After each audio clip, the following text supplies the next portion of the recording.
They say the devil hides in the details. In my case, she hid behind soft green eyes, a disarming laugh, and the kind of touch that made a man believe in forever. Her name is Livia, my wife.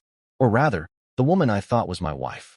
I'm Cullen Merrick, or Keller, as some used to know me back in the days when names didn't come with suits, watches, and Wall Street reputations. I'm a financier by trade. Cold, calculating, effective. But I was never prepared for betrayal, not the kind that sleeps beside you for years. The cracks started to show when I noticed unusual movement in one of my offshore accounts, an account no one should have known existed. I confronted my accountant, grilled the compliance team, even tore through months of encrypted logs.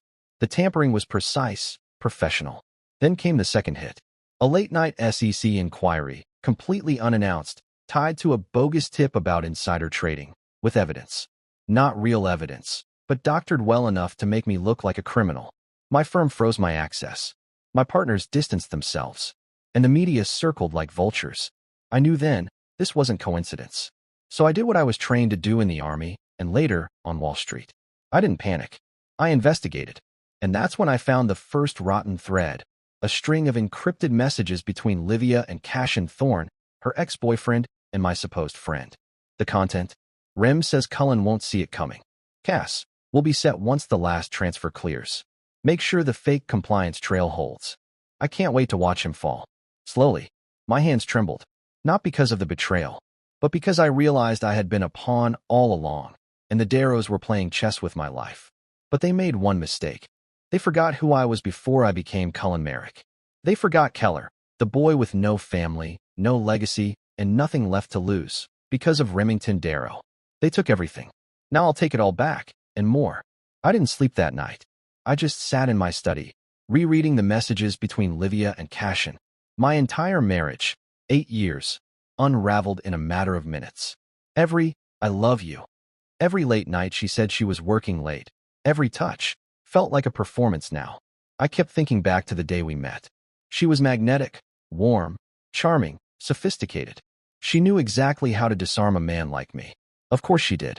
Livia Darrow was raised by Remington Darrow, the kind of man who could smile while gutting you financially.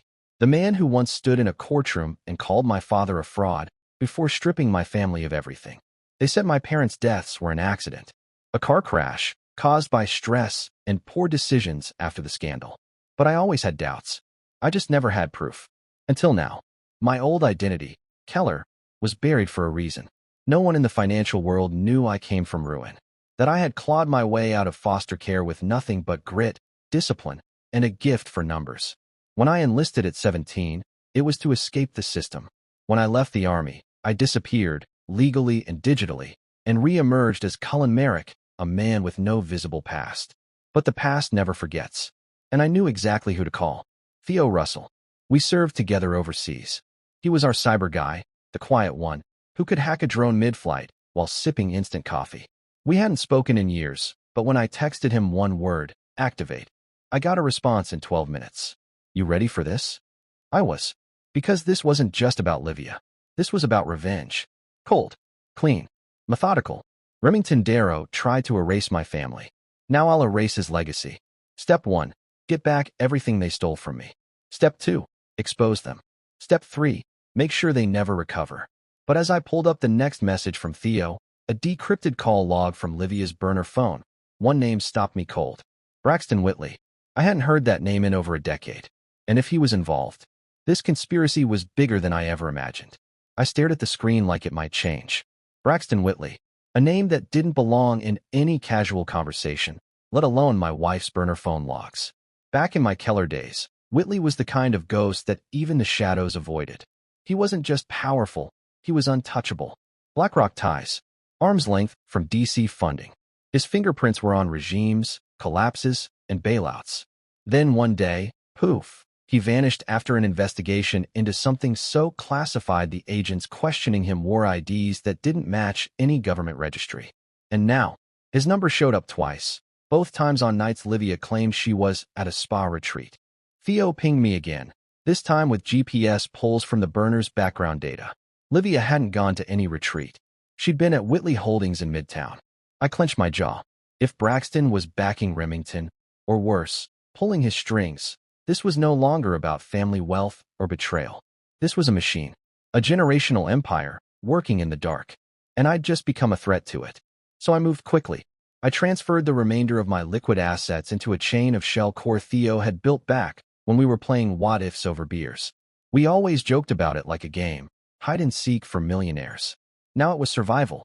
Next, I booked a suite under a pseudonym at a hotel in Brooklyn, far from the apartment I shared with Livia. I left no note, no trace. I vanished. Let them wonder. Let them look for me. Because the next time they saw me, I wouldn't be the man they tried to ruin. I'd be the one holding the strings. Theo and I got to work. Within hours, he found Cashin's weak link, a secret crypto wallet tied to a high-end condo in Tribeca, bought in cash, under an LLC that funneled directly to a Darrow-controlled shell. Classic. Cashin was stupid, flashy, greedy, and arrogant enough to think I'd never dig. But he had no idea I already knew about the safe in his closet or the drive hidden in the bathroom vent. I had installed that vent myself when we renovated his place together last year. A lot of people underestimate friendship, but I never forget my investments. I texted Theo, "It's time to pay Cashin a visit." He replied instantly, "Bring gloves." And a camera. The doorman recognized me, which was a problem. So I played the part. Forgot my charger at Cashin's again. I sighed, flashing a tired smile. He's probably still at that rooftop bar trying to impress someone. The guy chuckled and buzzed me through. Inside the penthouse, everything was still as synthetic and soulless as I remembered. All chrome, glass, and ego. Cashin decorated like he dated, expensively, with zero emotional commitment. I moved fast. Vent first. The drive slid out easily. I handed it to Theo, who was patching in remotely from a VPN overseas.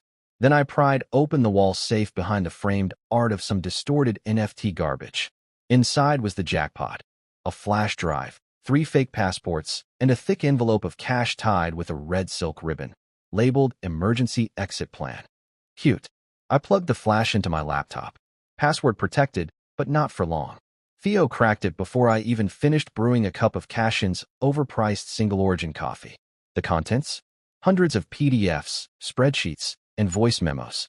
Internal memos between Livia, Remington, Cashin, and, yes, Braxton Whitley. But what chilled me was one single video file labeled Keller ID confirmed. My real name. The one I buried. I clicked. It was grainy footage, a cafe in DC, years ago.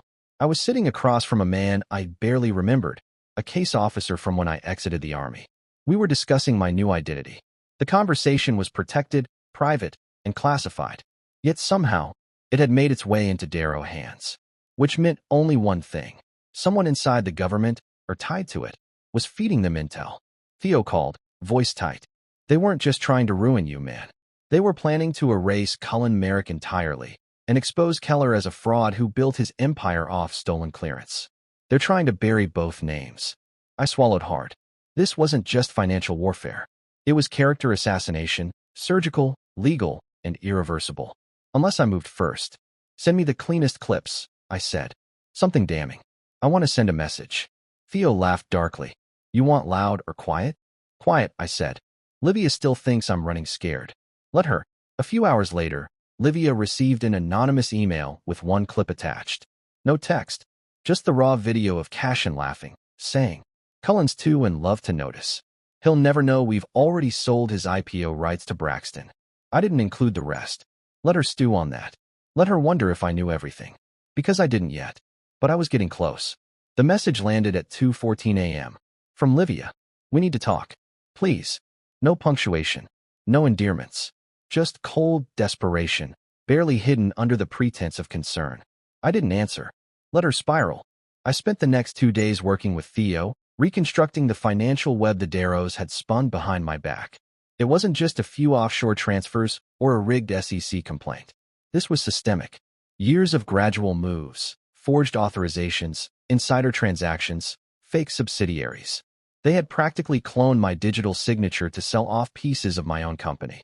Theo traced dozens of transfers, shell accounts, back-channel acquisitions, and every single one looped back to a holding firm in the Cayman Islands, owned by a man named Lars Beckman, a ghost like Whitley.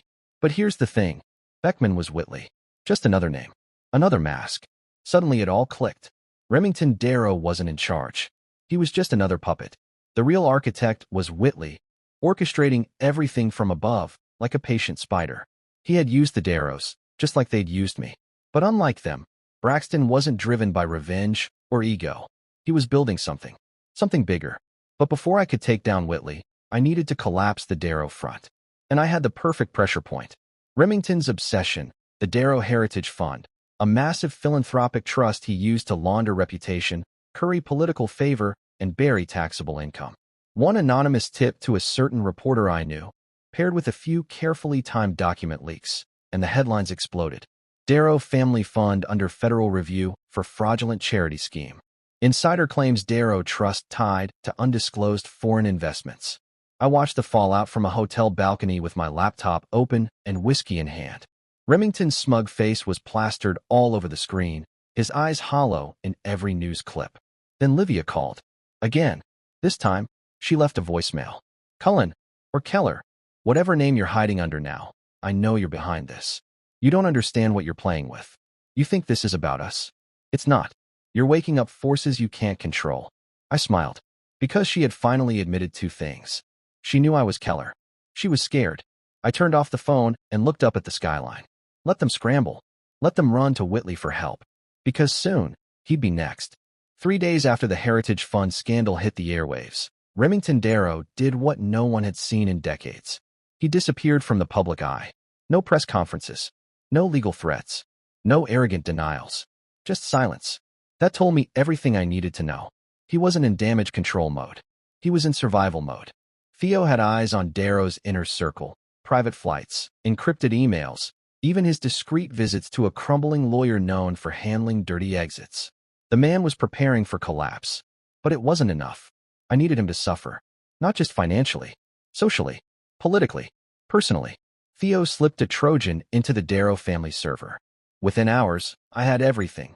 Private conversations, audio files, financial spreadsheets, and, most precious of all, a full log of boardroom recordings from the past 2 years. One stood out. It was a strategy session. Livia, Cashin, and Remington seated at a polished mahogany table, drinks in hand, planning my erasure like it was nothing more than a quarterly pivot. Livia's voice was unmistakable. If we push Cullen out gently, he'll fight. If we make him look guilty, he'll vanish. It's the only way to take full control. And Remington? He actually laughed. I never liked that boy. Too clean. Too military. Should have known he had secrets. Men like him always do. That's why we bury them in paperwork and scandal. I uploaded the audio to a secured link and sent it, anonymously, to 5 of the largest finance publications in the country. By nightfall, it was everywhere. Leaked audio exposes Darrow family plot to frame partner. Wife and father-in-law discussed asset theft on tape. This time, Livia didn't call. She showed up, unannounced, at the hotel lobby where I'd been living under a different name. I watched her through the security cameras, standing there in a designer coat, face pale, scanning every face. She looked nothing like the woman I married. No warmth, just raw calculation and fear. Theo patched through on my burner. You want me to trigger the lockout? No, I said. Let her wait. Let her wonder. She stayed there for 15 minutes, then left, jaw tight, hands shaking. I wasn't done yet. Because buried in those emails was a series of transactions between Remington's shell companies and a quiet private firm in Luxembourg, a firm that turned out to be funding political campaigns through illegal offshore donations. And guess who brokered the deals? Braxton Whitley. I had my link. All I needed now was the fuse. The first message came through at 3:07 a.m. No subject, no signature, just an email that bypassed all filters, encrypted 6 ways to hell. Cullen, or Keller, I've watched you work. Stop now, and we both walk away with our lives intact. Push further, and I burn everything, including you. BW. Braxton Whitley. The ghost had finally spoken. I stared at the screen. No rage. No panic. Just clarity. He knew who I was. Which meant I was no longer a side piece in some Darrow family spat. I had become a threat to his operation. And that was leverage. I had Theo analyze the metadata. The IP led nowhere. Of course, rerouted through layers of proxies. But a trace fragment in the routing path pinged in Montenegro. That's where Whitley's rumored ghost trust was based, a holding company so quiet it didn't even have a website. Just offshore clients, political puppets, and legal invisibility. But Theo found something else.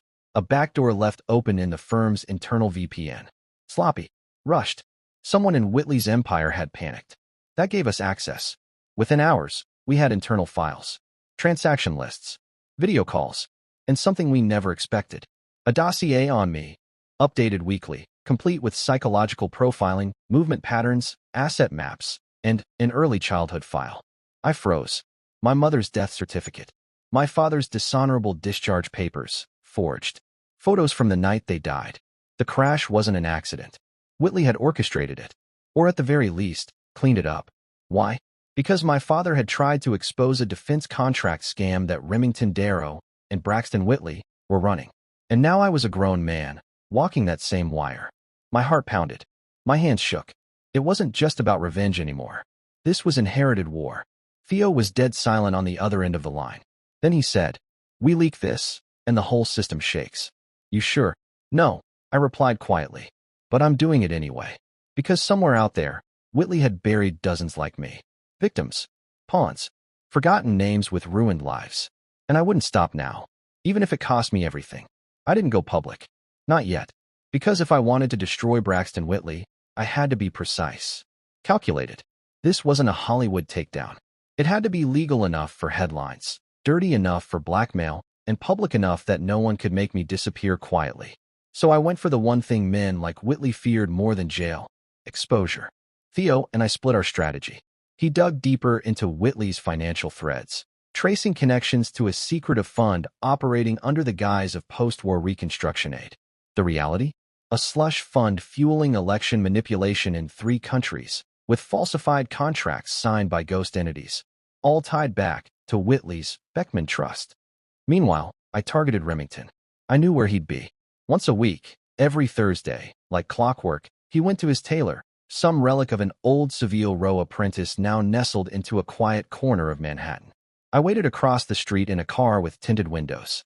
He looked older now, frilier, not just in body, in presence.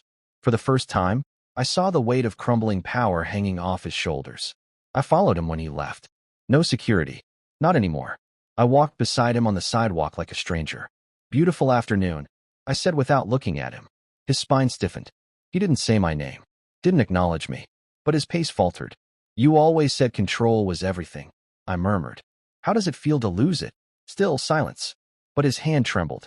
"Next time you want to erase a man, Remington, make sure he doesn't already know how to disappear." I handed him a single flash drive. "Send that to Whitley. Tell him I haven't even started yet." Then I walked away. That night, Whitley sent a second message. "Impressive, but this isn't over. You're playing with systems that rewrite history. You think your little crusade can stop that?" I replied, "No, but I can make history remember your name for the right reasons: fraud, treason, conspiracy." Theo and I went dark after that. Burned phones, scrambled routes, switched hotels every 18 hours. And then it happened. A New Zealand outlet, a small but credible paper Theo leaked to, dropped a bombshell headline. "Whistleblower exposes global political fund tied to Whitley Holdings." Suddenly, the game changed. This wasn't just my war anymore. It was everyone's. The fallout was immediate. Whitley Holdings started bleeding contracts. International auditors began crawling through years of activity. Politicians issued vague denials. Investigative teams launched probes. But through all the noise, Livia went quiet. No calls, no emails, no ambushes, until I got a knock at my hotel door. I opened it with a knife behind my back, only to find a flash drive taped to the door. No note, no sender, just one file on it, titled, "For Keller, you deserve the truth." I almost tossed it, but something in me, the part that still remembered her laugh, her scent, her hand wrapped around mine at 3 a.m., needed to know. So I plugged it in. It was a video, shot by Livia herself. She sat alone, no makeup, eyes red. She looked nothing like the polished woman who graced charity galas and boardroom tables. She looked like someone unraveling. "If you're seeing this, Cullen, or Keller, then it means you figured it out." Yes, I lied. Yes, I betrayed you. But I need you to understand something. It wasn't always the plan. My father brought Cashin back into my life before we were even married. He said you were dangerous, that your past wasn't clean, and that you were going to drag our family down. He showed me things. Files. Photos. I believed him. I let them convince me that protecting the Darrow name meant sacrificing you. But then you built something beautiful. You built us a home, a life. And for a moment, I wanted to stop it all. I tried to pull out of the plan. But they threatened me. Not just legally. They had leverage. On my mother. On me. On you. Cashin was never the threat. He was just a leech. But Whitley, he's the one who truly owns my father. Always has. You're the only one who ever saw through the noise. I know I don't deserve forgiveness. But I loved you. Some part of me still does. If you're still fighting, be careful. He doesn't play games. He doesn't lose. He erases. And Cullen, don't come back for me. Whatever happens now. I made my choice the day I signed the first transfer. The video cut out. I sat there, staring at the frozen frame of her tear-streaked face. My chest felt heavy, not with rage, but grief. She wasn't innocent. But she wasn't the monster I'd painted her as either. She was just weak. And in the world we lived in, weakness got weaponized. I couldn't bring myself to delete the video. I saved it, locked it in an encrypted drive. Then I picked up the phone and called Theo. I want Whitley's offshore accounts. Every one. He didn't ask why. He just said, I already started. Because no matter what Livia thought, this war wasn't about love anymore. It was about legacy. Theo didn't sleep for 2 days. I don't think I did either. He tunneled into everything. Swiss accounts, Caribbean holding firms, UAE real estate portfolios. The deeper we went, the more we realized Whitley wasn't just laundering money. He was rebuilding governments, funding uprisings, collapsing currencies, pulling strings behind closed-door energy deals. It wasn't wealth. It was power shaped into a private empire. And right at the center, a shell company called Darrow West Infrastructure, registered under 4 layers of proxies, but ultimately traceable to Remington, Livia, and me.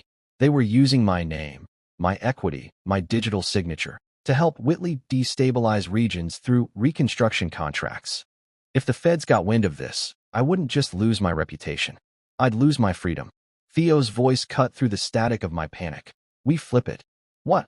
We hijack the system. If they're using your signature to build, we use it to drain. We authorize mass divestments. Public ones. Then leak the internal fraud files as insurance. I hesitated. Cullen, if we do this, it's global. You're not just killing Whitley's career. You're putting a bullet through the head of a black market empire. They'll come after you. I breathed in slowly. They already are. So we pulled the pin. In 48 hours, I authorized 19 multi-million-dollar divestments under Cullen Merrick's name. All legitimate, legal, and backed with dummy board votes we created using Whitley's own access codes. We drained $140 million from Whitley-controlled subsidiaries, reinvested every penny into victim restitution funds under Theo's private trust. We didn't just take the money. We made it public. By the end of the week, the headlines lit up. Merrick exposes Darrow Whitley's scheme, diverts millions to war victims. Global elite under fire as offshore dominoes collapse. And just like that, Braxton Whitley became visible. The man who hadn't been seen on camera in over 7 years was suddenly the centerpiece of every news cycle. Talk shows, Senate hearings, war tribunals, investigative documentaries. The world wanted his head. And Remington? He resigned from the Darrow Foundation that same day. Vanished. But I knew he wouldn't go quietly. And I knew Whitley wasn't finished. Because predators like them don't die in the light. They mutate. You'd think destroying a man like Whitley would bring closure. It doesn't. It brings attention. And where there's attention, there's danger. Journalists started circling. Private investigators. Even foreign intelligence liaisons. I suddenly became a whistleblower, a dark horse hero, a vengeful genius. I hated all of it. Because the truth was messier than any of their narratives. And I was still tangled in the wreckage. Theo and I stayed mobile, moving every 12 hours. I abandoned the penthouse, closed every account, killed every trace of my digital presence. I'd become a ghost once, and now I was doing it again, but this time with blood on my hands, not just secrets. Then came the breach. Theo's voice cracked over the burner line. We've been compromised. What do you mean? Remington's alive. Not hiding. Planning. He sent me a clip, shaky surveillance footage of Remington boarding a private jet out of the Bahamas. Not alone. With Livia. She was still with him. Or maybe, she never truly left. The image made something in me twist. I don't know what I expected, that she'd disappear into shame? That she'd run from her father after the world found out what he really was? But there she was, standing beside him, still in the game. I stared at her frozen image for far too long, then said, "Let them run. I already burned the castle." Theo's silence was long. Then, "Whitley's trying to pin this on you. There's chatter, fabricated emails, rerouted transfers. Your name is all over new dirty files. If we don't move fast, you'll be the face of the conspiracy you just exposed." So that's what it came down to. Whitley wasn't just cornered. He was going scorched earth. And I was his perfect scapegoat. The shadowy financier with a forged identity and a motive for revenge. We needed a countermove. A final blow. Something undeniable. Something so raw it couldn't be buried under spin. So I told Theo, "Find me the original wire. The one from 18 years ago. The one that bought off the military inquiry into my father's death. If I could prove that Whitley and Remington killed a man to keep their empire afloat, then no amount of money, lawyers, or media fog could protect them. And if Livia stayed by their side after that, then she was never confused. She was always a soldier in their war." It took Theo 72 hours. 3 days of back-channel calls, bribes, and scraping servers that hadn't been accessed in over a decade. He even contacted an old NSA buddy, one we swore we'd never involve. But in the end, he found it. A single wire transfer. Date, March 19th, 18 years ago. Amount, $1.5 million. Sender, Beckman International Development Group. Receiver, a private trust controlled by Major Alan Croft, the man who led the investigation into my father's dishonorable discharge. In the memo line, consulting, internal affairs clearance. My father was innocent. The discharge was fake. A smokescreen to destroy his credibility before the truth came out. He had discovered a series of illegal defense contract kickbacks tied directly to Remington Darrow and his then silent partner, Braxton Whitley. And they killed him for it. Not with a bullet, not with poison, but with a forged scandal and a convenient car crash, staged just 2 weeks after the wire cleared. I stared at the transfer confirmation like it was a death certificate. Because in a way it was. This was the kind of document people disappeared over. The kind of truth that didn't just get you killed, it got your entire history erased. But I didn't flinch. I sent copies to 5 journalists. 1 in New York, 1 in Berlin, 2 in London, 1 in Sydney. I told Theo to trigger the release simultaneously. No one would be first. No one would be silenced. This wasn't a leak. It was a declaration. By dawn, the story broke. Darrow Whitley implicated in cover-up of military death, forged discharges, and federal fraud. Whistleblower reveals proof of murder cover-up in defense contract scandal. And then, something I didn't expect. Livia. She sent one final message. "I didn't know it went that far. I thought we were just protecting our name. I didn't know about your father. I swear, I won't run with them anymore. I'm leaving. I just wanted you to know that before it's too late." I didn't respond. Because I didn't care anymore. She made her choice the day she watched them destroy me and stayed silent. Let her vanish. Let the whole rotten bloodline vanish. Because finally, after years of being buried, my father's name would rise. And their empire would fall. The headlines didn't stop. Whitley's empire cracked like glass under a hammer. International sanctions followed. Asset freezes. Arrest warrants. Even Interpol flagged him. And Remington? His name was removed from half a dozen boards within 48 hours. His private accounts were seized. The Darrow Foundation was officially shut down by federal injunction. But still, they hadn't been caught. They were on the run, somewhere offshore. And the system? It protects men like them right until the very last moment. The moment they become more trouble than they're worth. Livia had vanished too. True to her word? Maybe. Or maybe just switching sides again. She was always good at disappearing into roles, like an actress forgetting her lines. Theo and I kept our heads down. We moved to Iceland for a while, neutral, off-grid, secure. From there, we watched the fire we started grow into something bigger than either of us. Whitley tried to play the victim. He even issued a statement through a lawyer. I was unaware of the fraudulent activities conducted by subsidiaries under my firm's umbrella. I trust in the process of due diligence and will fully cooperate. But the documents spoke louder. And then came the break. Cash and Thorne, the weak link, always had been. They had abandoned him to take the heat in one of the fund scandals. He got arrested trying to board a plane in Prague under a fake passport. 2 days later, he flipped, testified, gave up everything. Dates, people, digital trails, private meetings. He confirmed that not only had Whitley and Remington orchestrated my father's demise, They had funded 4 other silencing operations over the last 20 years. For other families ruined like mine. I watched the trial from a dark room. Didn't speak. Didn't smile. Just listened. Cashin's voice trembled as he read from a statement. Cullen Merrick. Cullen Merrick, whatever name he goes by now. He tried to do the right thing. He exposed monsters we all served. And I helped them. I deserve prison. But he deserves peace. Funny thing? I didn't feel peace. I felt nothing. No elation. No triumph. Just the hollow echo of a battle won too late to save what really mattered. But justice? Justice was finally catching up. And it wasn't done yet. Whitley didn't show up to his trial. No one expected him to. Men like him don't sit behind glass or wear orange jumpsuits. They vanish, watching from safe rooms in foreign mansions, while lawyers play chess in courtrooms. But Remington Darrow? He wasn't so lucky. Interpol found him in a villa outside Marrakesh, hiding behind diplomatic cover that cracked the moment a banker leaked his location to avoid charges of his own. When they dragged him off the plane in handcuffs, the image went viral.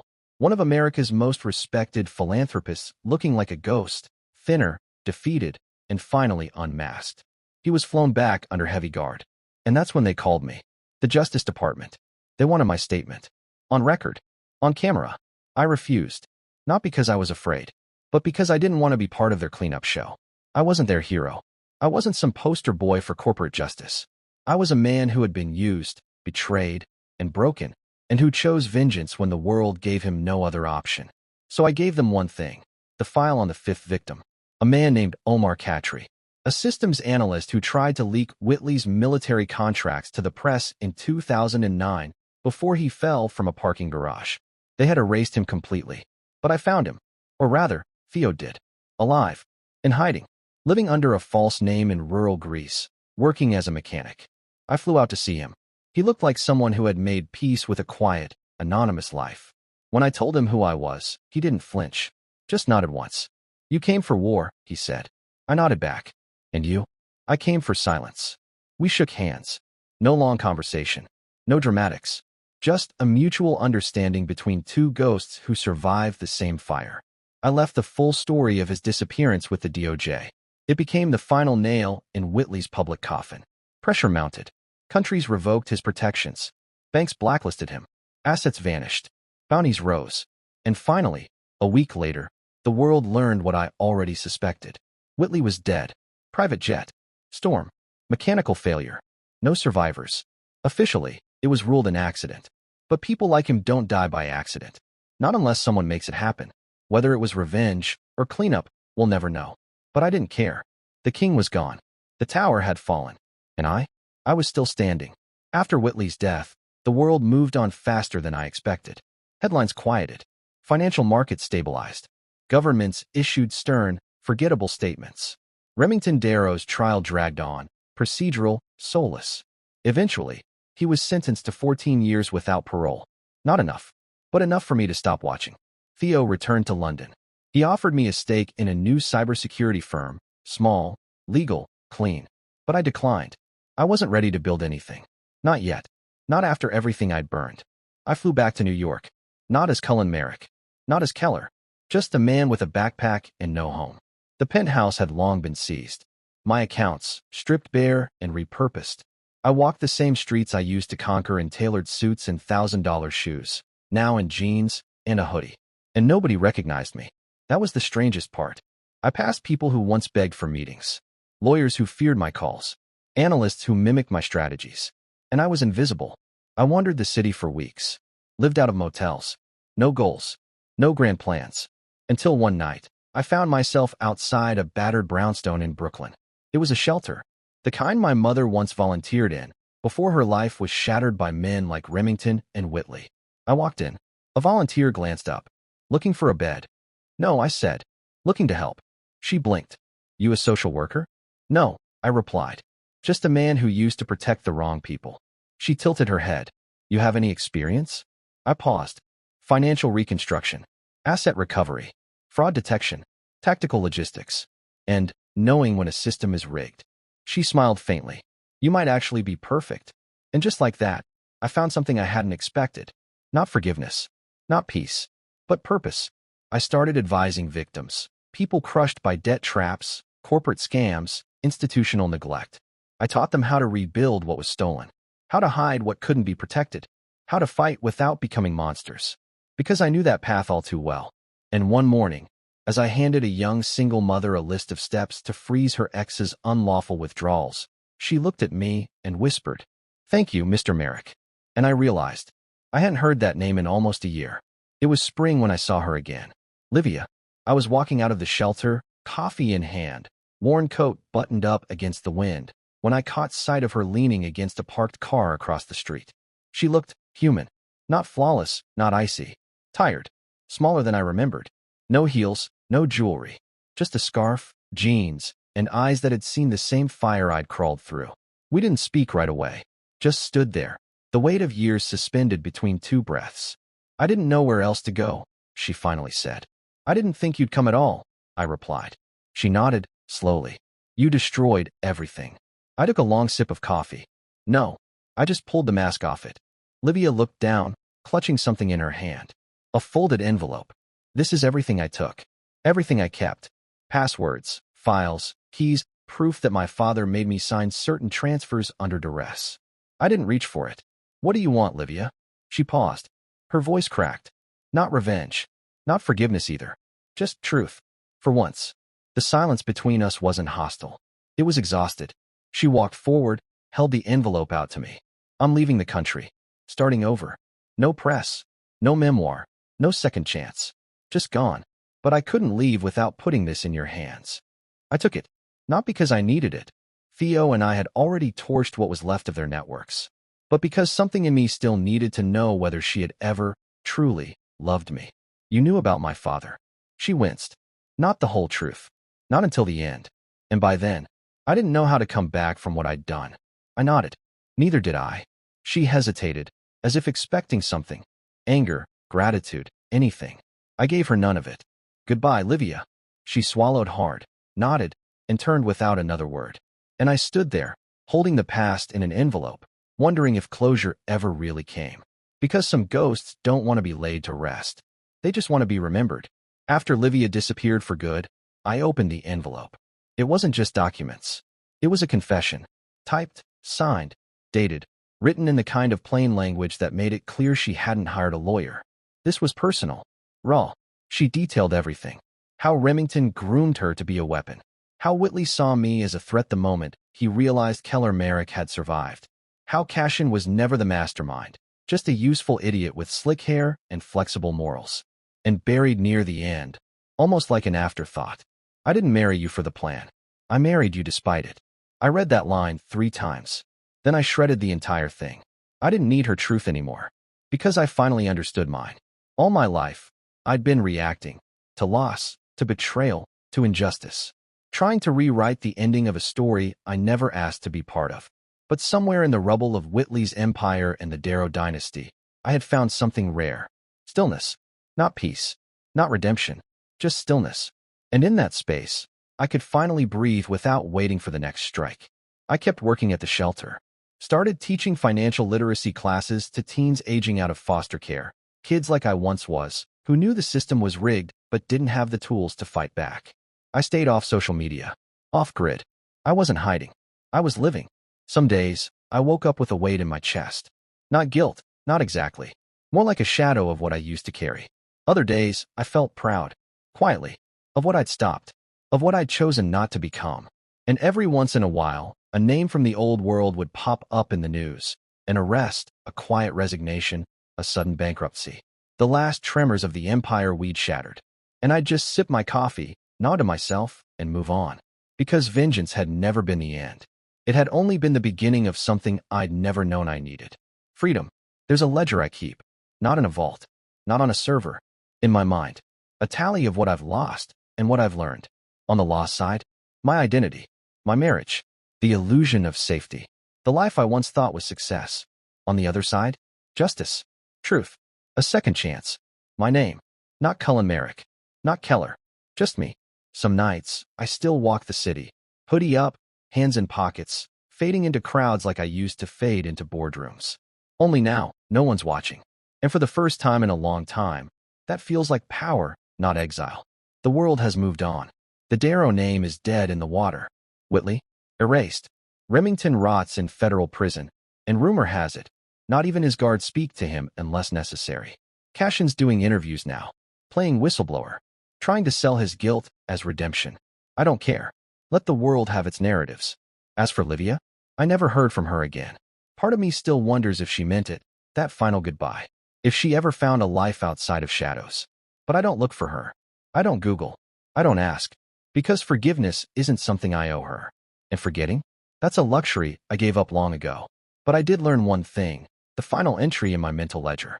Revenge can give you justice, but only purpose can give you peace. So I stay here, teaching, helping, healing in small, invisible ways. I don't wear suits anymore. Don't shake hands with billionaires or smile for magazines. But every time a kid walks out of my class knowing how to spot a trap, every time a single mom shuts down a scammer's account, that's a win. And those wins, they matter more than any balance sheet I ever built. Because I'm not here to rebuild empires anymore. I'm here to make sure no one else gets crushed beneath them. If you enjoyed the story, don't forget to like, subscribe, and hit the bell icon so you never miss a new episode.